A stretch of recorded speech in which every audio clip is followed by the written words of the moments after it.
Okay, hey everybody, thanks for joining us tonight for the Couchcast. The Couchcast is back. I'm back. In the last edition of the Couchcast, we had Ori and Tim playing Mirror's Edge, and then we had our special charity marathon last week. So we're back to regular scheduled Couchcast broadcast. Tonight it's just me on the couch, and we're going to be playing some Duke Nukem. Some Duke Nukem 3D 20th Anniversary World Tour. So it's newly released this week on Xbox One, PS4, and Steam. So just a new, updated version of Duke Nukem 3D. And I'm going to be talking about level design because this is a very, very formative level for me in terms of level design. I have a lot of history with this game. We're going to be talking about that while we play tonight. So we're going to be jumping into the game right here. Let's just let us start playing. We're just going to go right for it. Let's just start a new game. We're going to start at the beginning of the game, go through the first couple of levels. I'm going to explain kind of where my love of Duke Nukem comes from and why it's so important. So let's just jump right into the first episode, LA Meltdown, and the first map, Hollywood Holocaust. Let's rock. Hopefully I don't get interrupted by Duke too often, because if anyone knows anything about Duke Nukem, is that he likes to talk a lot. So the first thing I'm going to be talking about with Duke Nukem, why it was so cool back in the day when it first came out in 1996. First time I played it was in the summer of 1996, and the first thing that kind of struck you with this game compared to other first-person shooter games back in the day when they weren't even called first-person shooters yet, you know, compared to, like, at the time, Doom. And really, I'd say that Doom has held up as a better game than Duke Nukem 3D has, just because Doom has much stronger level design fundamentals, and kind of over the years it's really kind of held up much better. But at the time when Duke Nukem 3D came out, what was so awesome about it was that compared to Doom's like kind of endless corridors, you knew that you were on a moon base. You were on a base on one of the moons of Mars to start, but really it was just you were in kind of generic gray textured wall areas, whereas in Duke Nukem 3D you were really in a location. Like right here we're outside of a movie theater, and by today's standards it looks really simple, but at the time this was really life-changing for me. This was amazing. Like I was like, oh my god, this really looks like a movie theater. This is a photorealistic movie theater I'm in right now. And I mean, just all the little attention to details. Like there were working light switches, like this one, that you could use to turn on and off lights. Enemies that could fly above your head. It was super cool. And of course we know now, like, it wasn't really 3D in the true sense. Like the game's not really 3D from a technical standpoint.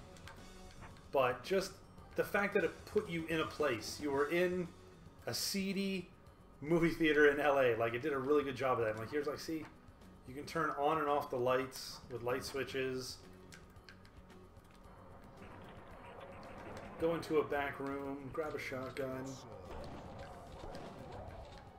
One of my favorite things that left a really good impression once you enter this washroom. First of all, there's the working mirror, which is really hilarious, which, you know, from a technical standpoint, back in the day, it literally was just a copy of the other room behind it. Or rather, you had to create space so it could create a copy of the room. But it was just, it's really excellent. And I mean, the fact that you approach this mirror from this direction, you can see that there's a couple aliens ready to ambush you. And then, of course, you open up one of the stalls, and there's an alien sitting on a toilet. It was really hilarious at the time. Which is kind of another thing. Duke Nukem's humor is pretty dated. I don't think, I mean, clearly with Duke Nukem Forever's release, it was kind of like, is there really a place for Duke Nukem in the 21st century? It's kind of hard to say. A lot of the humor, like I said, doesn't hold up, but it still is, it's just such an awesome relic of a bygone era, and there's lots of things to talk about in terms of like how things are laid out. There's still, what I like about it is that things are still laid out very level-like. It's still a level. Unlike, you know, with modern shooters, they kind of are very, very linear in how they're presented. You open up this switch, you open up the curtains to the movie screen, and you can blow apart the big theater screen.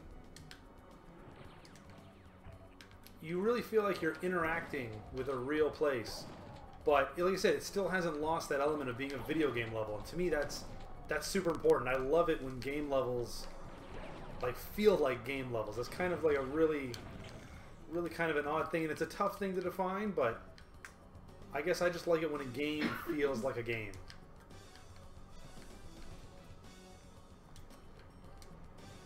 I mean, there's still really darn near impossible to find secrets. Like, really, there's no way of knowing. There's no hint, there's no nothing that this little apartment is here, but it's a cache of weapons. The secondary items you could pick up in the game, like I just used the jetpack just now, that's totally awesome.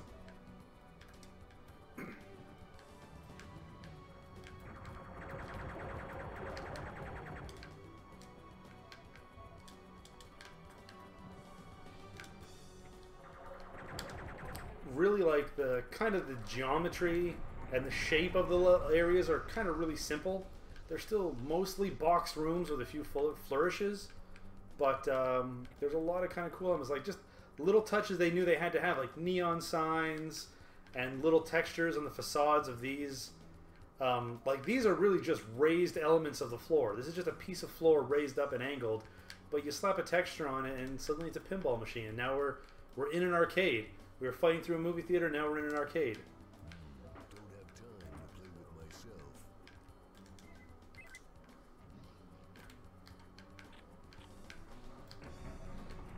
Duke Nukem is filled with lots of little, like, triggerable moments. There's a lot of little invisible triggers peppered throughout the levels that cause enemies to appear, explosions to happen. And then we cleared the first level. Hey, we got all the secrets. Missed 4 enemies though. But so we just got the setup. We know we're fighting back through LA, and we went through a movie theater, and now we enter the next area of the game, the red light district. Which once again we're back on a city street. We have flying pig cops.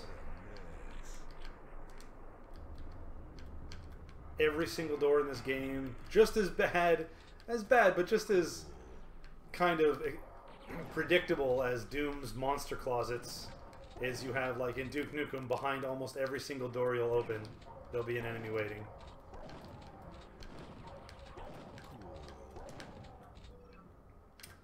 The security cameras were really a really nice feature. If you look around, you can see a little security camera in the room, and then you can check its video feed, and you can see that it's panning back and forth. And there are a few times in the game when they're really clever about this, where they're kind of giving you a hint at a secret, but it's not really taken advantage of a ton. It's only a few spots where they use it for that purpose.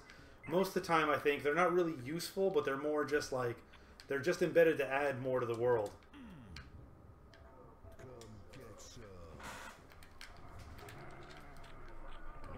Oops, a little too close right there, but cracks on walls. I mean, you can blow it up, so it's still like I said, I appreciate it because it's still very, very game-like, very, very gamey, and but that's something I really like. And maybe, you know, for a lot of people that's not something they're a huge fan of, but I think it's really, really awesome. So it hasn't. They definitely maintain that kind of game feel, but like, look, this is just super, super awesome. And this is mostly for like anyone who's never really played Duke Nukem 3D, and anyone who's wondering like kind of like what the game's all about, what's so important about it. And I guess it's just really for anyone who is a big fan of the game. It was definitely like when it came out, it was a really big deal.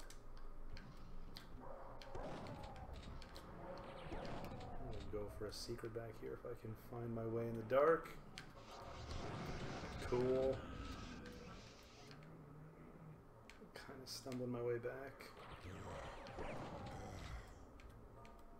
Hey, look at that. Map reveals all. So, in terms of like how this affected me for level design, this really kind of cemented that for me, that like levels could take place in the world. Levels could be a location, a real life location. And that's not to say that, you know, games beforehand didn't take place in cities or didn't take place in like real life locations, like a lot of brawling, fighting games. You know, you'd be fighting your way through a city. That made sense. But I guess it was just coming off the heels of how really awesome first-person shooters were. Like I said, they weren't even called first-person shooters at the time. I think this was still referred to as a Doom clone when it initially came out. This part's really cool. So you don't know where to go next. You know you can use that key to get those switches to come up. You have a condemned building right here. So you come back in, and when you eventually figure out the button combination, which is these two, you get a switch, and then you demolish the building. And it's this really nice set piece that has this series of explosions. And yeah, but like really fundamentally, what's really neat, and like kind of what this was eye-opening from a level design standpoint, is that so basically we just leveled a building to create a new path.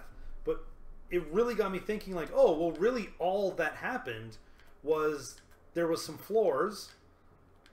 The height of these platforms was really high, and now it's been lowered. And that's kind of really important when you approach game design, is kind of really thinking like, well, at a base level, what are you really trying to do? Because a lot of times when you're making a game, and through making my own Duke Nukem levels, that's kind of how I learned a lot of these things, is that if you have a crazy idea for something you want to do, you just need to have an understanding of kind of like what's available to you to use. And like in the case of Duke Nukem or Doom or a lot of shooters at the time, well, they're like, well, basically you have floors, walls, and ceilings. Do what you can with those. You know, elevators are just floors that raise and lower. And big obstacles, like an entire building in your way. And then that explosion that happened wasn't something I figured out right away, but through playing around with the editor and like reading tutorials and learning from other people, you know, figured out that basically you can set little triggers that spawn explosions. It's basically a little canister that you can make invisible. You can take the spawner of an explosion, make it invisible, put a bunch of them in a chain, and you could set them up with little time delays, and then you've made that little, that kind of like snake, that fire snake shooting up into the air from the explosion. And it's really fundamentally like when you think of levels, levels are just like fundamentally they're floors and ceilings and walls. And then you figure out, well, what am I going to do with that? What kind of things can you make with that? And then at like an even better level, you take a look at this pool table. You kill all these guys in here first.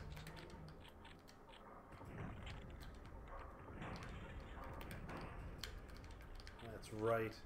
And then take a look at this little pool table. And the coolest part about this that I really like is that you can actually play pool on here. You can actually knock the balls around. And if you knock them into the holes, they will despawn and disappear. So it's a simple simulation, but you know, it's just it's basically doing everything that a pool table needs to do, and that just kind of like is just a little bit of a touch into the immersiveness in the game. You can even shoot the balls though if you can't get them in the hole, like that.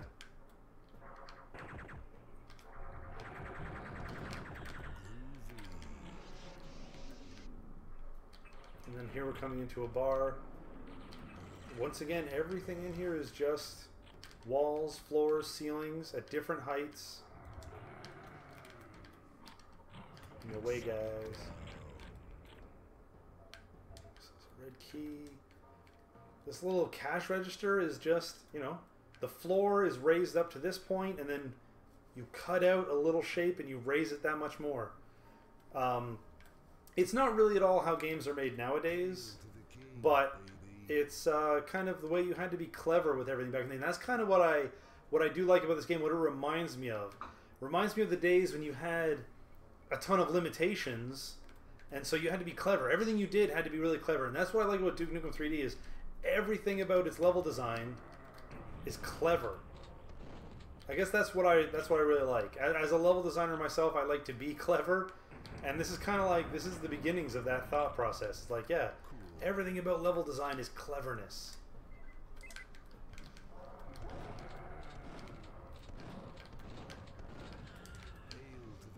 Cleverness and spikes, although there are no spikes in Duke Nukem.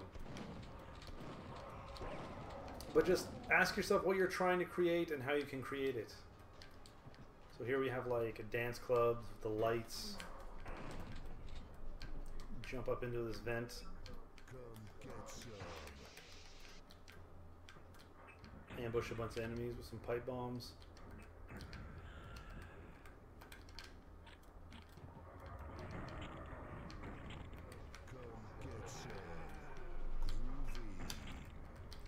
Perfect.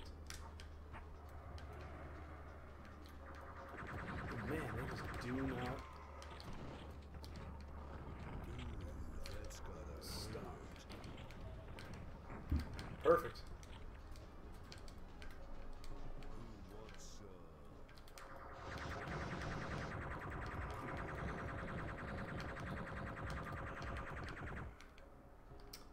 And speaking of kind of that like gaminess, is like one thing I really like about Duke Nukem as well. Doom does this equally as well, but like one thing I really like is like the way secrets are handled. In the case of this, like sometimes it's really subtle. Like you have an open air skylight right here that's letting light into the room, shining light on this little piece of the wall. But if you open it up, you get a portable med kit and you find a secret inside of there. Now, one of the things I actually don't like about this game, which I thought was a weird decision, is at the end of this level, which is only the second level, so it's kind of weird, but every level in the game ends with the Duke Nukem nuclear symbol, the atomic symbol, and you hit it. And in the very second level of the game, after you've only done that one time, they already kind of play against that expectation and take that away from you. So when you approach the end of level button in that case, you had a trap sprung on you, and you're locked into a cage, and I died because you got captured and tossed in jail, and you start this level on an electric chair that's sapping your health, and you have no weapons. So you have to immediately grab this pistol and fight a really difficult enemy. It's super weird, and see, I'm already almost dead. I always found this part of the game really strange, because it was and another pig. Holy wow! I probably am gonna die again. It's just a really weird decision to throw this extreme challenge at you, like immediately, first thing in the game, and I died. I'm gonna go for the I'm almost dead. I always found this part of the game really strange. I found it a really weird decision to start the third level of the game this way. It's a really huge spike, a really needless spike, so I don't really get that. But anyway, we fought through 2 stages, we're in a third, we're now in jail, we lost all our weapons. I think I might play through this level because it's also another really interesting one. We can stop by the prison chapel. Oof. Which also really kind of explains the type of secrets that are in the game. So there's 2 secrets in the prison chapel that I rather like. The first one is if you interact with this like demonic alien face and then destroy this plate glass window, this stained glass window rather, you open up a secret path. There's a really tough enemy inside. But if you kill it and go past, you get one of the cameos in the game. That's one doomed space So you see the doomed Space Marine, which there's many more. The game loves having a ton of movie and video game cameos and references in it. It's full of references. Long before. Actually, it's one of the first games I remember that was full of as many references as it was. Kind of nowadays we get a lot of references and stuff in our games, but this was really during a time when that wasn't too common.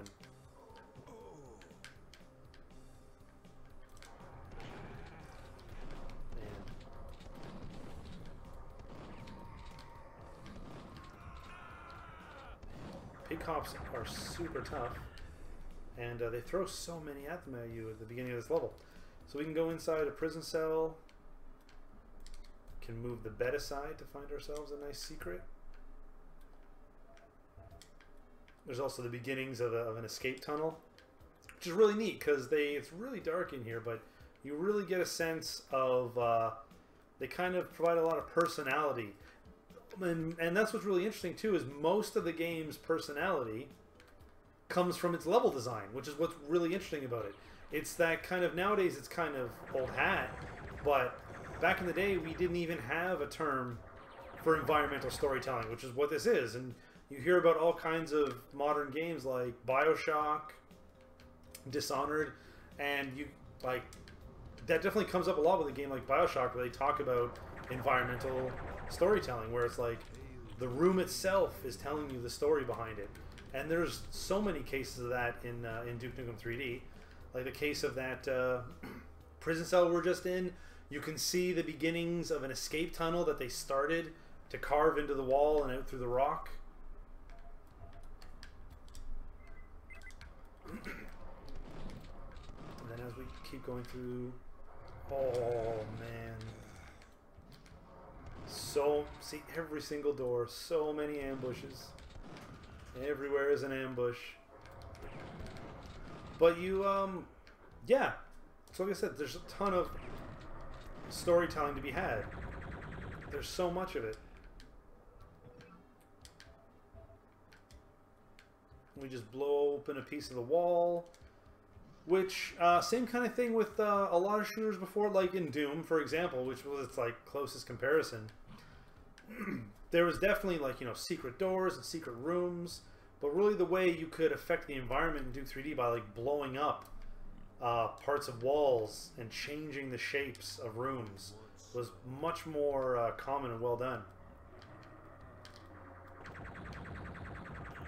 So we see a key there, so we're going to enter the showers. Man, so low on ammo. But yeah, a shower room we have right here, and cell blocks. We know that we've got a ton to look at and a ton to explore. Like, there's so much more to look forward to in this level, and things are always gated really nicely, where you always kind of see we have this force field right here that's keeping us from going on. So we know we're gonna have to do that eventually, but we see like we get introduced to a new section, this shower room, but we know there's a couple of cell blocks waiting for us yet to be explored. So I'm going to jump in and grab this key, trigger an alarm. It's going to turn on all these other tripwires. Got to be really careful. Oh man. Okay, we survived. That pig cop did not. He walked right into the trap. Uh-oh. Got him. But we have the key we need, so we're going to go use it.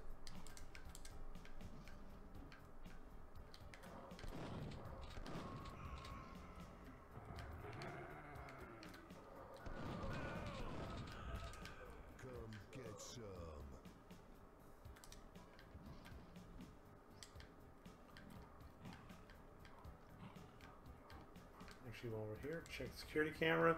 So this is kind of neat in terms of like future storytelling or letting you know what's coming up. So you look at the security camera and you can see there's a shot of a sub, and you're just like, oh, okay, so I'm basically on the lookout for a submarine now. So that's kind of already, that's been established as like my goal. Like I now know probably the way I'm getting away from here is in that submarine.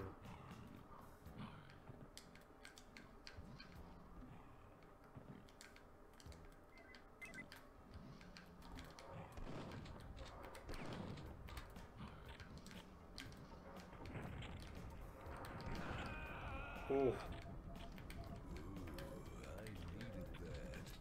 So good old Duke Nukem. He's not always just one-liners.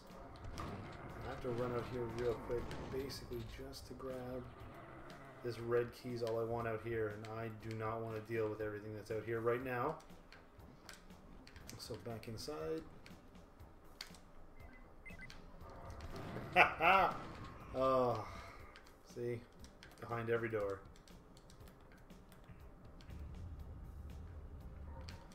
And just this entire section right here with this big, like, rotating room that we're affecting.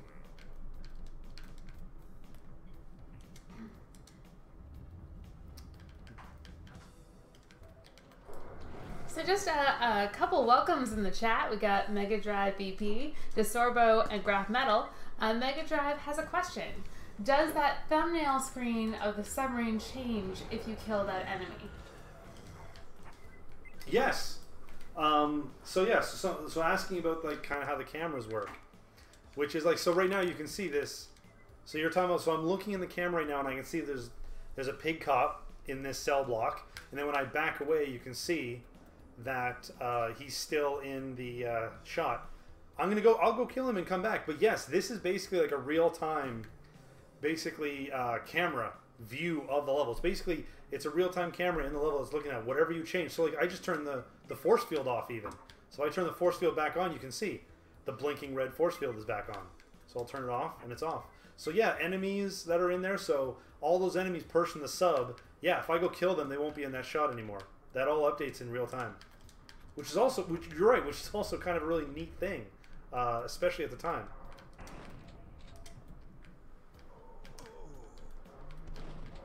And I mean, I am going to say at the time a lot, because Duke Nukem is a product of its era, and like, it's definitely, like I said, not held up as well as Doom, because when you really look at it, Doom just has stronger design fundamentals behind it.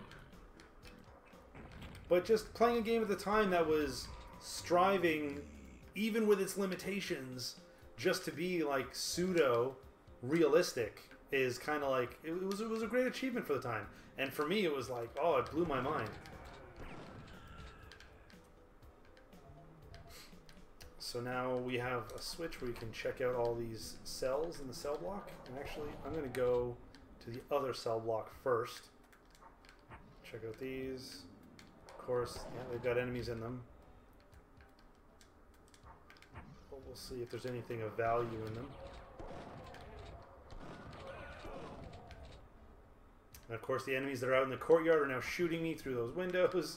It's just a grand old mess. Well, at least I got an RPG and a health pack, which is good. So let's go to the other cell block 2. Nice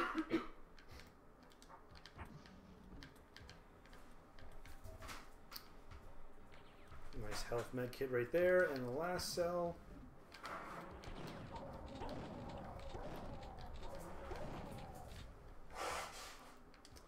So we have another, like, clearly escape tunnel that some other prisoner has used. So we're going down into here, and it comes to a dead end, but we have a bunch of pipe bombs and a nice big crack in the wall. So, oops, there we go. We'll blow this open, and once again, just that whole like affecting the environment. It leaves flames behind when you blow the hole open. It was so cool to see back then. And then now we kind of emerge into a sewer. Kind of, we're crawling our way through the sewer to freedom, Andy Dufresne style. And so now we've reached the sub. And you know what? Just to double check, since it won't take too long, I'm going to go all the way back and check that camera out. Whoa. So I'm going to head back up.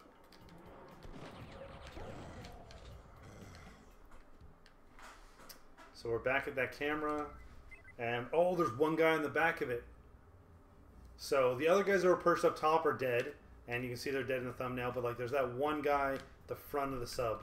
So let's go take care of him right now. I'll see if I can take care of him before he even sees me.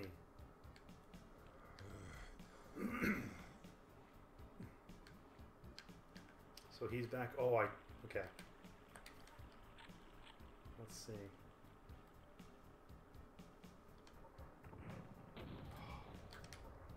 There. Sniped, kind of.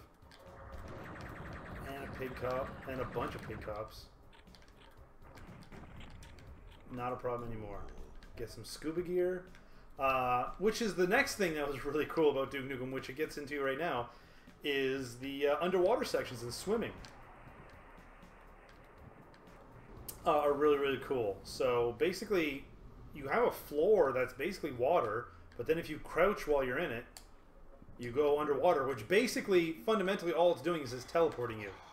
You're teleporting from the floor of one room to the ceiling of another room that's just been tagged as an underwater area, so you can freely move up and down in it. You have a limited amount of air unless you have your scuba gear, which I do. And so it's really nice, especially for this like introduction to it. It forces you to kind of duck down, go underneath the belly of the sub, then come back inside of it. And really, all those were just a bunch of fancy teleportation triggers.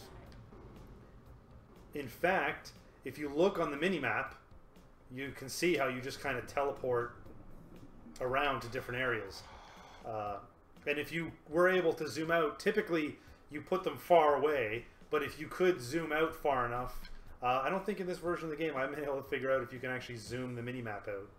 It hasn't been successful. I don't think you actually can. But yeah, really all you're doing is just a series of invisible teleportation triggers.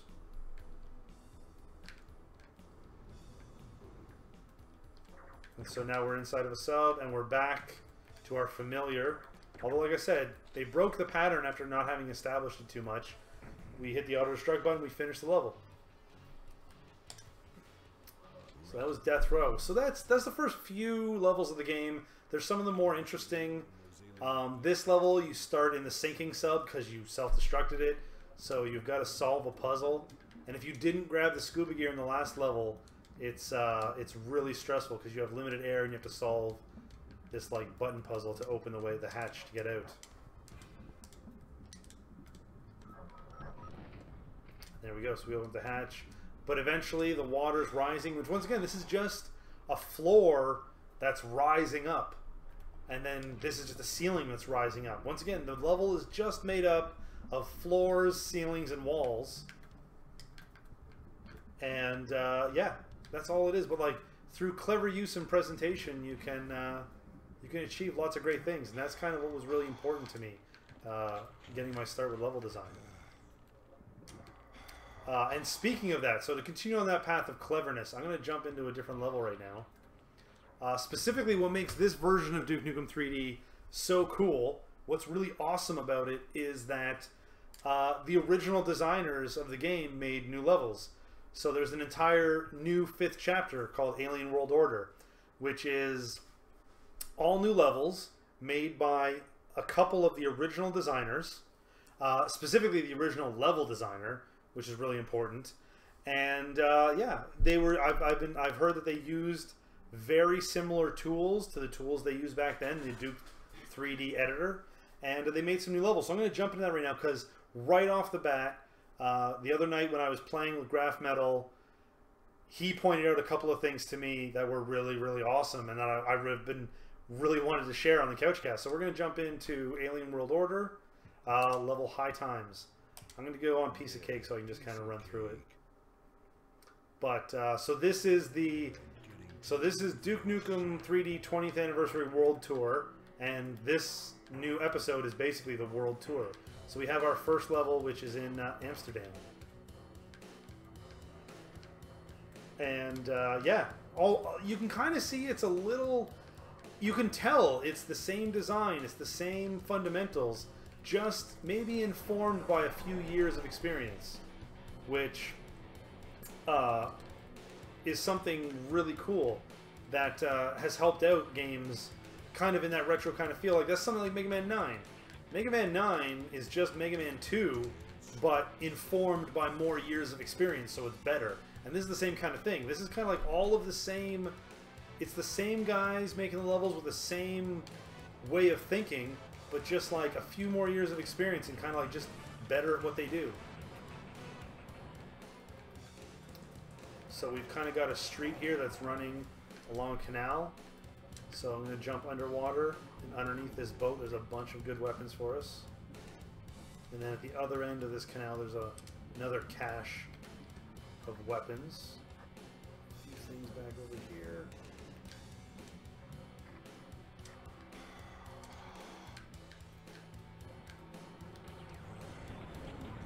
Okay, I got myself a Devastator weapon, so this guy is going down.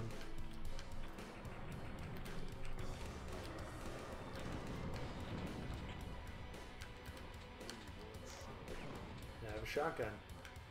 So yeah, so we have Little Green Man coffee shop. You can open it up. Yeah, same kind of things though. Like, it's really neat how they've done the front stairs to these houses, all of their facades. They're actually not that complicated geometrically. Like this door sticks out a little bit, but really it's just a little sliver of floor that then gets kind of raised up by a little bit more. That's all it is. And then you have a little 2D image there for this little thing above the door too. And the bikes are a nice touch. I mean, they're bikes lining the street, but really they're 2D textures, because everything in Duke Nukem 3D, there's not any 3D models. Anything that is like you would consider a 3D model, like this boat, is once again pieces of floor that are just raised and angled and then textured appropriately. So as I head inside of here, we have Arena 420, which looks to be our arcade gaming section, which I'm going to go into. So we have the familiar pool table we saw before in Red Light District, which was really cool. But then what they've added in this level, this is one of my favorite parts, and this is one of the things Graph Metal pointed out to me, is you have a foosball table. But what's really awesome about this is that that's just grass texture. The poles are just a prop that's typically used for pipes in the sewer areas of the game. And then you have enemy sprites. So they took a bunch of enemy sprites, lined them up to these poles, and then put them on a little table they texture with grass. But this is amazing. This is awesome. And kind of how that's different, and like what brings back to that kind of cleverness of working with limitations, and why this is really awesome to me as a level designer. Why this is mind-blowing is like, this is creative. This is resourcefulness. With a lot of modern games, not that that is lost, because there is an element of cleverness that exists in modern games. When you look at a game like Call of Duty or Battlefield, for example, in Battlefield, the bushes that are all over the ground aren't actually like new models. They're trees. They've just lowered them in the ground, so the trunk is actually underground and invisible. So you're just seeing like the top 5% of the tree sticking out of the ground, and that makes a bush. So that's kind of an example that still gets used today, even in modern video games. But to kind of contrast that, in a game like, like Uncharted, for example, a big budget AAA game, if they wanted a foosball table in a bar, they would just have, they have the resources, they have the people to be able to do it. They'd say, oh, model and create a foosball table that we'll put inside of this in this bar. But whereas with this with Duke Nukem and games kind of from this bygone era, it's like, well, we want a foosball table, and really kind of that was up to the level designer. You needed a level designer who was clever enough to be able to accomplish that. And this is awesome. This thing makes me so happy a million different ways. It's not interactive, unfortunately. It doesn't actually do anything. It's just a visual prop, but in terms of level design, it's just so brilliant, and it makes me so infinitely happy. And then we've got, yeah, and we see we've got the menus. And like, sometimes you can't just have sometimes you can't just rely on cleverness. Like in the terms of this menu back here, they would have just gone an artist saying like, well, we need to be able to flesh this part of the game out, we need a texture that makes this look like menus that you can order from.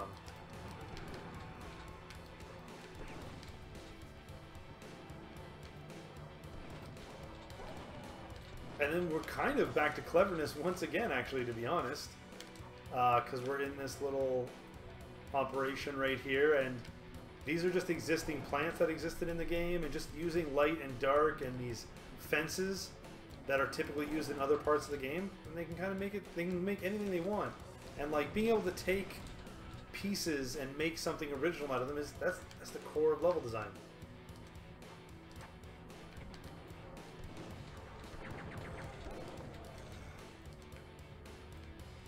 Oh, I see.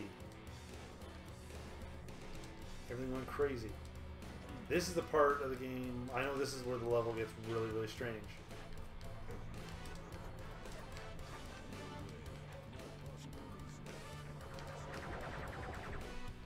But yeah, it's really awesome. And that's kind of part of, like I said, kind of Duke Nukem took first-person shooters of the era from being just kind of corridor shooters to then being like all about like being grounded in real-life places.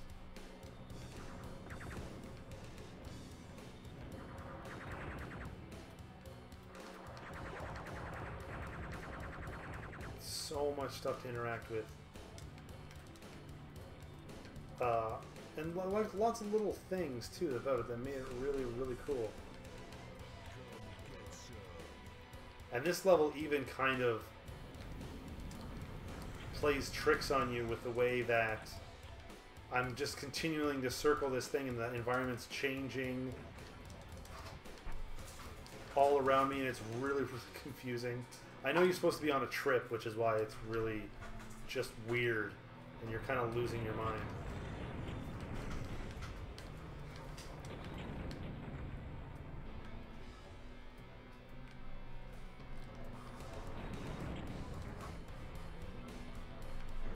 Pal, and then we've done it. We survived our crazy trip, and we're done with this level. But yeah, I just wanted to really kind of share that as we kind of play through more of this. I think I'm going to jump around to one more level that's really, really interesting. And kind of one thing that's really, really cool and interesting about like the level design of Duke Nukem is this level Mirage Barrage, which, like I said, this is a level they created for this release of Duke Nukem. So originally from 1996, so now it's 20 years later, and the original designers have created this new Duke Nukem level set in Egypt. And yeah, we're gonna go through this together and kind of show what's really, really cool about it. There's actually a bunch of things notable about the presentation of this level that I think is just kind of really top notch. First of all, I mean, easily what you kind of notice is you have the big looming shadow of the pyramids that quickly establishes where you are. Like you get it right away. You understand. Excellent. This level's set in Egypt. That's cool. And as you run through the level, you kind of understand that it starts off as a bit of a maze. So we're kind of like in this maze of trenches. And kind of where the Mirage comes into point here is that basically you can use your overhead map, but the only problem with it that makes it really hard to see is that you just really have a 2D view, 2D top-down view, and basically the floor of the trench you're in, the ground, as well as the ground of the top parts right here have the same texture.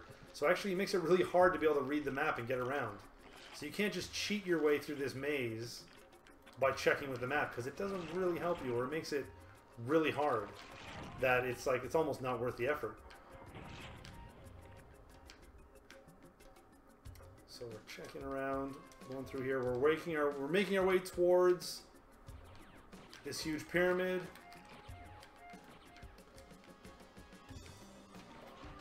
I'm getting shot at from all over, and I don't have much ammo to my name, but we're gonna make it.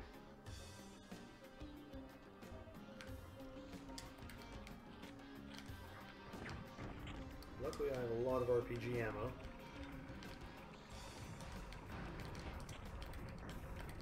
Although they are not holding back on the enemies.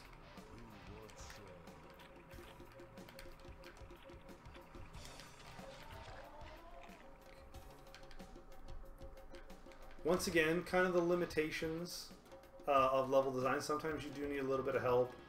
You know, if they just put regularly textured monoliths around, maybe you wouldn't have gotten the point. So they would have asked to get a little bit of extra art department help to say, like, can you give us a bit of hieroglyphics to kind of really kind of sell this concept?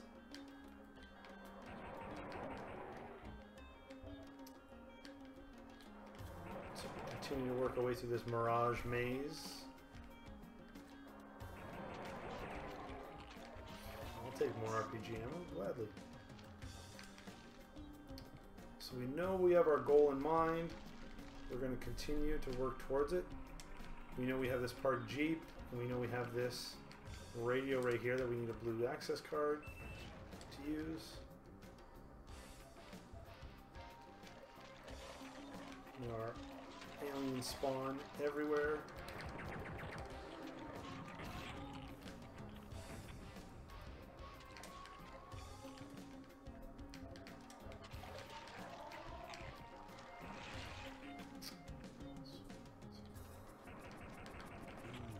That's gotta hurt. Cool. While I kind of plow my way through this initial part, anyone in the chat have any questions, feel free to fire away.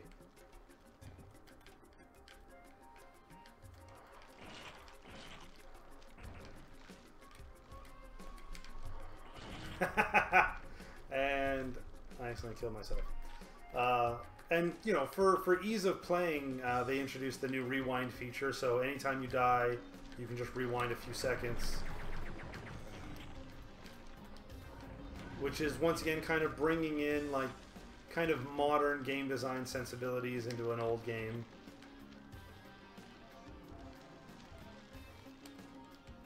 So now we've made our way to the top of the trenches, so you can see how basically, like, yeah, it's the same kind of ground texture, the same sand, so that's why when you try to look at the map, it's really difficult to read. But now we can kind of hop around any which way we want. And I'm mostly interested in getting myself some secrets so I can get some items. Come to this smaller pyramid. We can drop down and we can get a Serious Sam. So serious, Sam. A Serious Sam cameo. Duke Nukem loves to take digs any way he can. He's, especially in the past couple of years, he's had a rough time.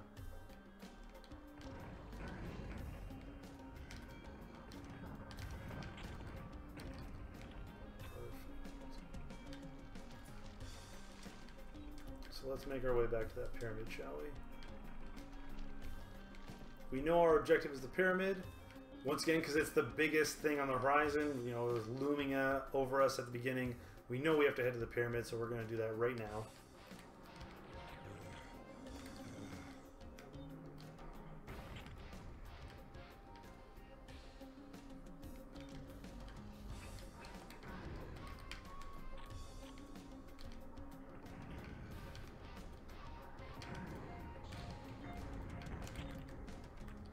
Awesome. So then we make our way up here. It's kind of a dead end, but we know we just got the blue key card, and we remember where that goes, so we're going to make our way back down to the Jeep. There will undoubtedly be newly spawned enemies waiting for us.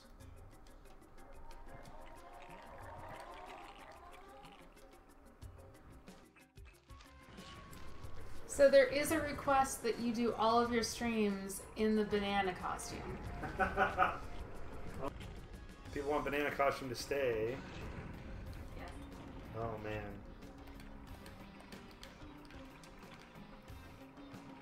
Well, man, I can't argue with chat, can I?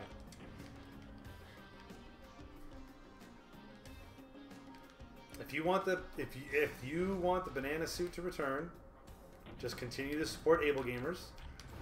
There's many ways you can do that. Follow them. And donate to them as well if you haven't. If you did during our marathon, thank you so much. If you didn't, you know what? Maybe we can all work together to get the banana suit back. I won't. If that's how people speak, if their support continues, then hey, I won't argue with that.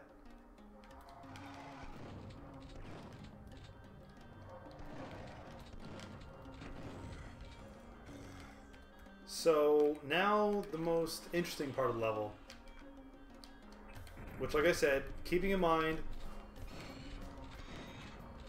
this is new content made in the last year for a game that's 20 years old, and this is kind of the best part. Which, if you ask yourself, you're making new content for a 20-year-old game. Anyone who knows the original Duke Nukem 3D game from 96 knows that it is chock full of 90s references. It wears its 90s on its sleeve.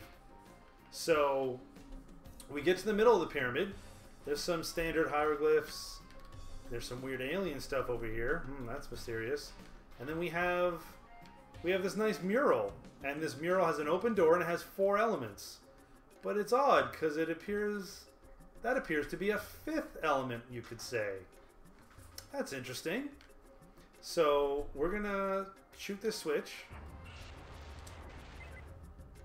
And this was a really clever use. So like I said, getting more clever over the years. So upon shooting the switch, it immediately triggers a screen to pop up that you'll look at, and that'll cause you to see the room you're in, and your eye is immediately drawn to that pillar.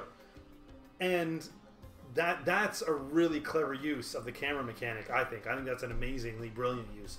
Because, as you know, in a modern game, like a God of War, Devil May Cry, when you hit a switch, the camera would take control away from you and show you the door you just opened. But Duke Nukem didn't have that functionality. And they were working with the constraints they had in 96. So what did they have at their disposal? Well, they had a camera system that they had. And so basically right here, it's functioning as a surrogate cinematic camera. And that's just brilliant.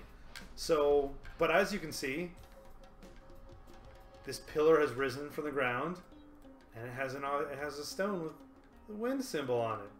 So I'm going to hit that. And then when you hit that switch, you can go back and check the camera. There were these little doorways. I kind of ran past them. I should have brought attention to them. But on the way in, there were these sealed doors. And now you see that switch has opened all 3 of them. So now we're going to backtrack, and we're going to explore these 3 chambers. So I'm going to start with the bottommost one. So when we first came into the pyramid, this was blocked before, but now we can enter it. And I'm going to go down into here, check out what's down here. Seems to be an alien nest.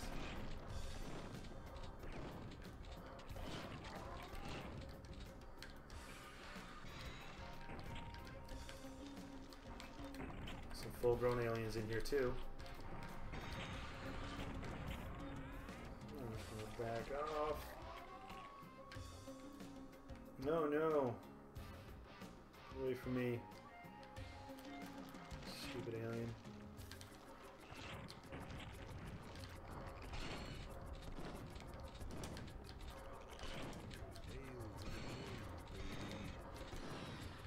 Cool. So now that everything's dead, we seem to be in this very this very rocky kind of chamber. We can blow part of it up. And that reveals yet another crack we can blow through. And another. And another. And then now that we've opened the way, we've unlocked this shrinking beam, which if we're quick enough, will let us run up. Oh, I was too slow. I gotta clear these guys out of the way. So our goal is to trigger the shrinking and then crawl up the little path. We have a little bit of environmental puzzles, very Metroid Prime-like, as Graph Metal mentioned to me, and he's super right about that. He's on point.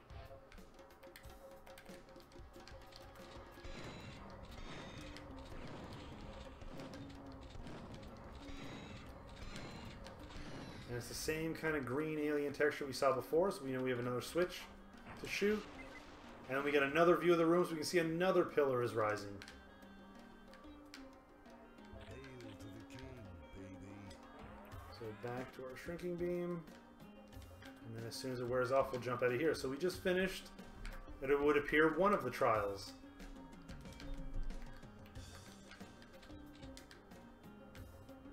So we can crawl up out of here. And then into our second one.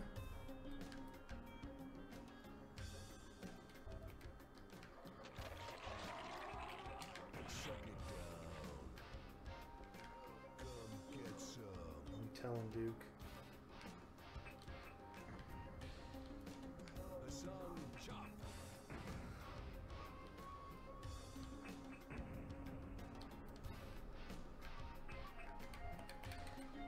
Blowing our way through these secret chambers. Digging ourselves a tunnel. And then we kind of come out to this nice this nice kind of like look at all that water. This nice water themed chamber. Another switch to shoot, which we undoubtedly know by now that that's going to cause another pillar to raise. Another passage we hold. We come back out, and we have one more to go.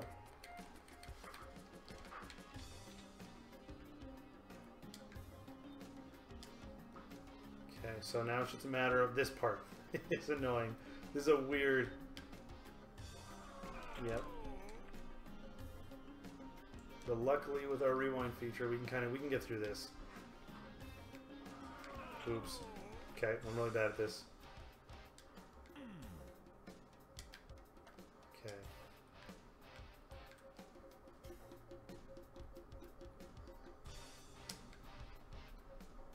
Admittedly, this is not a perfect challenge for a first-person shooter. It's so hard. I'm going to try to take a nice pause between each one and try to time this just right.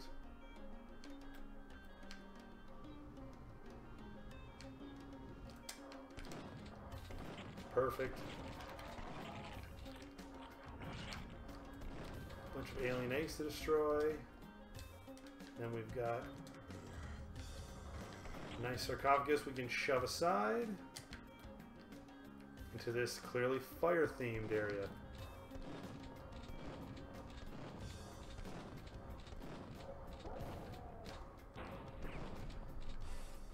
Sweet. And then once again we have our last chamber to unlock.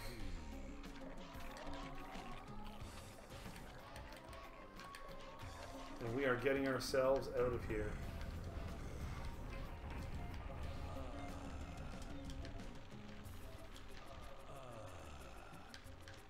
As we don't get burned to death by flamethrowers. But we did it. So now, yeah, we've got all these, look at all these, we got these 4 elements. Fire, water, and earth. Oh, what is that?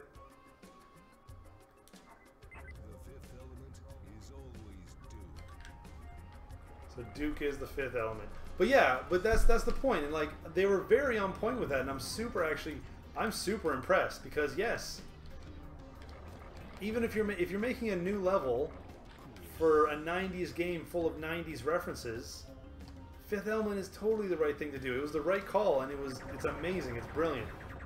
It was just the right thing to do, and the Egypt level ending with a 5th element reference really just made me super happy.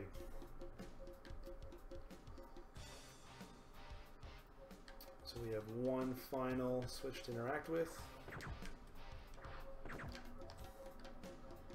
Now we seem to be up. We've teleported up into an alien ship.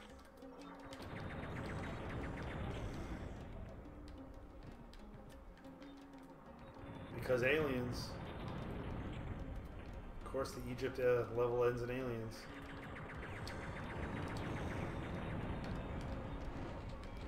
We've got kind of a mini boss to fight.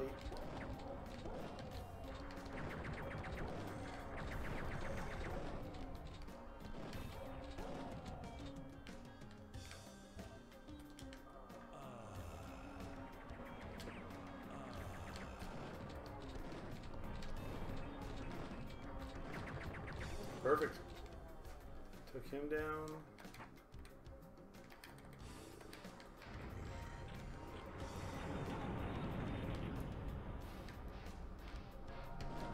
Just about, we gotta make sure we take out this alien ship.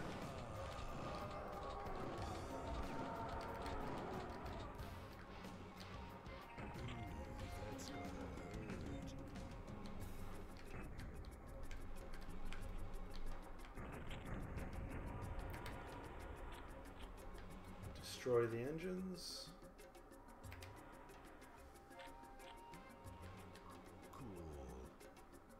And then we reveal the exit. So we went through that. It's a level that goes all over the place. Starts with a desert maze, into the pyramid, up into the alien ship. But like, yeah, I just wanted to share a few of those elements. Like, Like, there was a little bit of environmental storytelling.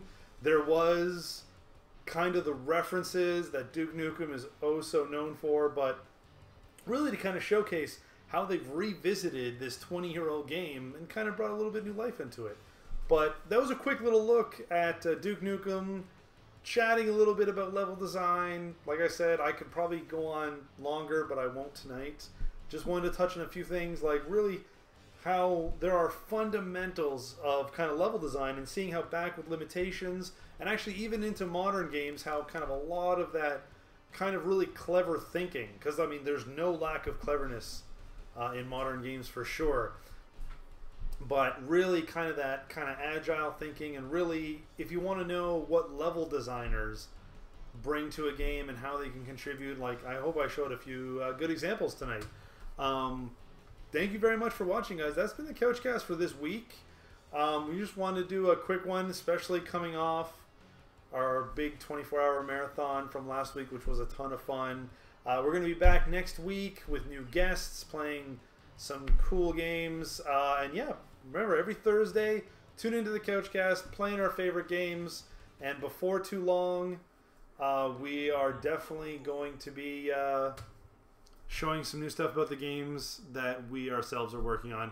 We're really excited about that, guys. Thanks for tuning in tonight. We'll see you guys next week for the Household Games Couchcast.